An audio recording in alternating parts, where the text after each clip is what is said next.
Medak parliament Congress party అభ్యర్థి నీలం మధు ముదిరాజును భారీ మెజారిటీతో గెలిపించాలని టీపీసీసీ అధికార ప్రతినిధి నియోజకవర్గం ప్రచార కమిటీ చైర్మన్ పల్లె రామచంద్ర గౌడ్ అన్నారు. ఈ సందర్భంగా ఆయన నిజాంపేట మండలం కేంద్రంలోని శుక్రవారం విలేకరుల సమావేశంలో మాట్లాడుతూ అట్టడుగు వర్గాలకు చెందిన బీసీ బిడ్డ నీలం మధు ముదిరాజును భారీ మెజారిటీతో గెలిపించాలన్నారు. కాంగ్రెస్ పార్టీ అధికారంలోకి రాగానే 3 నెలల్లోనే 6 గ్యారెంటీల పథకాలను అమలు చేసిందన్నారు. కాంగ్రెస్ పార్టీని విమర్శించే హక్కు బీఆర్ఎస్ బీజేపీ పార్టీకి లేదన్నారు. 10 సంవత్సరాలు అధికారంలో ఉన్న 2 పార్టీలు అభివృద్ధి ఏమీ చేయలేదని విమర్శించారు. పార్లమెంట్ ఎన్నికలలో పోటీ చేస్తున్న బీజేపీ పార్టీ అభ్యర్థి రఘునందన్ రావు వాడిపోయినటువంటి పువ్వని, 3 సంవత్సరాలు ఎమ్మెల్యేగా ఉండి దుబ్బాకలో చేసింది ఏమీ లేదన్నారు. బీఆర్ఎస్ పార్టీ కుటుంబ పాలనకు విసుగు చెంది పార్టీలో ఉన్నటువంటి కార్యకర్తలంతా నాయకులంతా కాంగ్రెస్ పార్టీలో చేరుతున్నారని తెలిపారు. కేంద్రంలో కాంగ్రెస్ పార్టీ అధికారంలోకి వస్తే అన్ని వర్గాల వారికి సముచిత న్యాయం కల్పించేలా రాహుల్ గాంధీ కృషి చేస్తారన్నారు. అదేవిధంగా రాష్ట్ర ముఖ్యమంత్రి రేవంత్ రెడ్డి ఇచ్చిన మాట తూచా తప్పకుండా ఆగస్టు 15 లోపు 2 లక్షల రుణమాఫీ చేసి రైతుల పక్షపాతిగా కాంగ్రెస్ పార్టీ నిలుస్తుందన్నారు. కాంగ్రెస్ పార్టీ అభ్యర్థి నీలం మధు ముదిరాజును అత్యధిక మెజారిటీతో గెలిపించాలని చేతి గుర్తుపై ఓటు వేయాలన్నారు. ఈ కార్యక్రమంలోని నియోజకవర్గం సేవాదళ అధ్యక్షులు మహమ్మద్ జహీరుద్దీన్, జిల్లా ప్రధాన కార్యదర్శి భైరం కుమార్, సొసైటీ డైరెక్టర్ మామిడి సిద్ధ రాములు, చల్మెడ సర్పంచ్ నరసింహారెడ్డి, నిజాంపేట ఉప సర్పంచ్ కొమ్మాట బాబు, కాంగ్రెస్ పార్టీ సీనియర్ నాయకులు సామల మహేష్, భిక్షపతి, శంకరయ్య, పంజా ఎల్లం, గురుగుల సుధాకర్, భూమా గౌడ్, బండారి ఎల్లం, రమేష్ తదితరులు పాల్గొన్నారు. 15 లక్షల రూపాయలు ఇస్తామని చెప్పారు. 2 కోట్ల ఉద్యోగాలు ఇస్తామన్నారు. ఇప్పటి వరకు 10 సంవత్సరాల లోపల 20 కోట్ల ఉద్యోగాలు ఇచ్చే పరిస్థితిలో 7 లక్షల ఉద్యోగాలు మాత్రమే ఇచ్చారు. ముఖ్యంగా 16 లక్షల కోట్ల రూపాయలు అట్టడుగు వర్గాలకు మాఫీ చేయకుండా ఉన్నత వర్గాల వారికి 25 మేజర్ కంపెనీలకు రద్దు చేయడం, అదే రైతులకు 1 లక్ష కోట్ల రూపాయలు రద్దు చేస్తే వాళ్ళ రైతు రుణాలు ఇట్లా మాఫీ చేయడం జరుగుతుంటే మా ముఖ్య నాయకుడు రాహుల్ గాంధీ గారు ఒకటే మాట చెప్తున్నాడు. 22 నుంచి 25 మంది కార్పొరేట్ సంస్థలకు ఇచ్చే డబ్బులను నేను 70 కోట్ల నుంచి 80 కోట్ల మంది ప్రజలకు పంచాలన్న ఆలోచన ఉందనే విషయం చెప్తున్నాడు.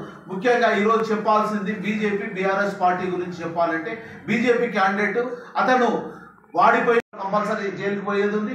ఈరోజు మేము కాంగ్రెస్ పార్టీ ముఖ్యంగా రాహుల్ గాంధీ 6,600 కిలోమీటర్లు పాదయాత్ర చేసి ప్రతి ప్రజల గురించి, ప్రజల సమస్యల గురించి తెలుసుకొని దాన్ని పరిష్కరించే రకంగా 5 న్యాయాలతో ముందుకు వస్తున్నాడు. యువ న్యాయంలో 30 లక్షల ఉద్యోగాలు ఇచ్చి వాళ్ళకు సమగ్రమైన రక్షణ కల్పించుకొని 5,000 కోట్లతో వాళ్ళకు యువతకు రక్షణ కల్పించాలని ఒకటి. రైతు న్యాయంలో వాళ్ళకు సంబంధించిన రుణాలను మాఫీ చేసేసి ఈ జిఎస్టీలో వాళ్ళకు సంబంధించిన ఎలాంటి పరికరాలు అంటే వాళ్ళ వస్తువులలో ఎగుమతి దిగుమతుల్లో ఎలాంటి జిఎస్టీ ఉండొద్దని ముఖ్య ఉద్దేశం. అదే రకంగా వాళ్ళకి సంబంధించిన అన్ని రకాలమైన సబ్సిడీలు, మంచి రేట్లు, ఎంఎస్పీని మంచి రేట్లతో ఇవ్వాలనేది ఒక ఆలోచన. తర్వాత మహిళా న్యాయంలో 50% ప్రతి ఉద్యోగాల్లో కేంద్ర ప్రభుత్వం, రాష్ట్ర ప్రభుత్వాల్లో 50% ఉద్యోగాలు ఇవ్వాలనేది, వాళ్ళకు స్పెషల్ రక్షణగా బడ్జెట్లో కేటాయించాలనేది. సమన్యాయం అంటే అన్ని కుల మత వర్గం లేకుండా కులగణన చేసి ప్రతి ఒక్కరికి కూడా అన్ని రకాలుగా రక్షణ కల్పించి మేమెంతో ఎన్ని వర్గాలలో ఉన్న బీసీ, ఎస్సీ, ఎస్టీ వర్గాల వారికి సంబంధించి పూర్తిగా వాళ్ళకు కులగణన చేసి అన్నిటికీ వాళ్ళకు ఆర్థిక భారం లేకుండా ఆర్థిక రక్షణ చేయాలనేది ఒకటి. శ్రామిక న్యాయంలో ప్రతి ఒక్కరికి కూడా ఈజీఎస్ అంటే పనికాహార పథకం అనేది ఇండియా లెవెల్లో పనికాహార పథకాన్ని పెట్టి ఈజీఎస్ వర్గం చేసింది కాంగ్రెస్ పార్టీ. భవిష్యత్తులో కూడా ప్రతి ఒక్కరికి కూడా 400 మినిమం ఇవ్వాలని, పట్టణ ప్రాంతాల్లో పల్లెటూళ్ళలో కూడా ఈజీఎస్ చేయాలనేది ఒకటి. వాళ్ళకు రక్షణగా ఇన్సూరెన్స్, తర్వాత వాళ్ళకి స్పెషల్ బడ్జెట్, ఆరోగ్య బీమా కూడా చేసి ప్రతి ఒక్కరికి కూడా ఆరోగ్య రక్షణ చేసి వాళ్ళకు చదువులో కూడా అన్ని రకాల రక్షణ చేసుకొని అందరికీ కూడా సమన్యాయం చేయాలని కాంగ్రెస్ పార్టీ ముందుకెళ్తుంది. దుబ్బాక నియోజకవర్గం మన పక్క నియోజకవర్గంలో 3.5 సంవత్సరాల ముందు అతను నమ్మి 80,000 మంది ఓట్లు వేస్తే ఈరోజు 24,000 ఓట్లు మాత్రమే వచ్చి డిపాజిట్ గల్లదైన వ్యక్తికి దుబ్బాకలనే చెల్లని రూపాయి మన మెదక్ నియోజకవర్గానికి చెల్లదని మెదక్ ప్రజలు విజ్ఞత ఉన్న వాళ్ళు అతన్ని ఎలాంటి ఆస్కారం లేదు.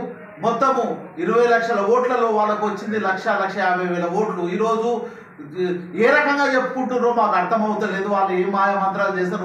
ఉన్న దాంట్లోకి వెళ్ళి మండల్ ప్రెసిడెంట్లు, వాళ్ళ ఎమ్మెల్యేగా నిలబడ్డ వ్యక్తులు, సుమారుగా ఇప్పుడు సంగారెడ్డిని వాళ్ళ పార్టీ నుంచి ఎమ్మెల్యేగా నిలబడ్డ వ్యక్తి కాంగ్రెస్ పార్టీలో జాయిన్ అవ్వడం జరిగింది. Chegunta mandal president, BJP mandal president with సుమారుగా 1000 మంది మా కాంగ్రెస్ పార్టీలో చేరడం జరిగింది. అదే రకంగా బీఆర్ఎస్ పార్టీకి సంబంధించిన వ్యక్తులు, కార్యకర్తలు అందరూ మా పార్టీలోకి వస్తున్నారు.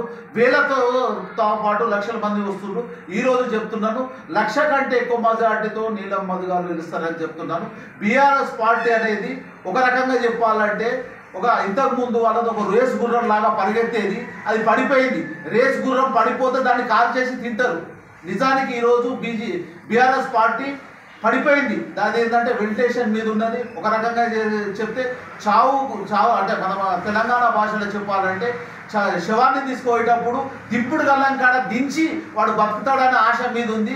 అది చనిపోయింది ఖచ్చితంగా. ఇంకో రకంగా చెప్పాలంటే అన్ని స్కామ్లతో ఉన్నది. ఒక రకమైన స్కామ్ కాదు, అన్ని స్కామ్లతోని కుటుంబ సభ్యులతో. ఇప్పుడు కవిత లోపలికిపోయింది. కవిత తిహార్ జైల్లో ఉంది. భవిష్యత్తులో కేసీఆర్ గారైనా కేసీఆర్ అయినా కానీ ఎన్నో స్కామ్లతో ఉన్నారు.